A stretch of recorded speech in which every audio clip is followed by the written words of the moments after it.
இப்போலாம் நம்ம போர் அடிச்சா இல்லை தூக்கம் வந்தால் கூட பார்க்குறது வேற எதுவும் இல்லை, இந்த டிவியை தான். அப்படிப்பட்ட இந்த டிவியோட ஹிஸ்ட்ரி என்னன்னு உங்களுக்கு தெரியுமா? அதை தான் இந்த வீடியோவில் பார்க்க போகிறோம். எவ்வளோ கஷ்டப்பட்டு செஞ்சுருக்காங்க, எப்படி எப்படி வந்துச்சு, இதோட ஹிஸ்ட்ரியை இந்த வீடியோவில் ஃபுல்லாக தெரிஞ்சுக்கலாம்.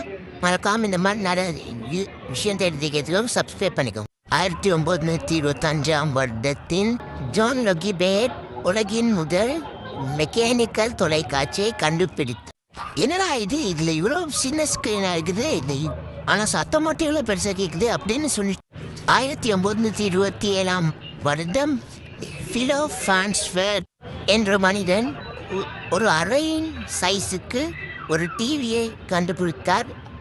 இதோட சைஸ் இவ்வளவு பெருசா இருக்கிறதுனாலே மக்கள் இதை வாங்குறது ரொம்பவே கம்மியா இருந்துச்சு. குயிலர்மோ கொன்சலஸ் அப்படிங்கிற இந்த நபர் நான் பெருசாக தான் கண்டுபிடிப்பேன், ஆனால் கண்டுபிடிச்சாலும் கலர் டிவியில் தான் கண்டுபிடிப்பேன் அப்படின்னு சொல்லிட்டு பிளாக் அண்ட் ஒயிட்டை இல்லாமக்கி கலர் டிவியை கண்டுபிடிக்கிறாரு. இது என்னதான் பெருசாக இருந்தாலும் இது கலர் நல்ல கிளியராக தெரியுது இல்லை, அதனால நிறைய பேர் இதை வாங்க ஆரம்பிச்சோம். இருந்தாலும் இது பெருசாக இருக்கிறத குறைய எடுத்துக்கிட்டு டேவிட் சார்னோஃப் அப்புறம் அவரோட இன்ஜினியர் டீம் சேர்ந்து ஸ்மார்ட் டிவியை கண்டுபிடிக்கிறாங்க. அதாவது மெல்லிசி இப்போ நம்ம பாவிக்கிற டிவியை. நமக்கு இதெல்லாம் ஒரு பட்டன் நெஸ்கினா டிவி ஒன்றாகி இருக்காகுது.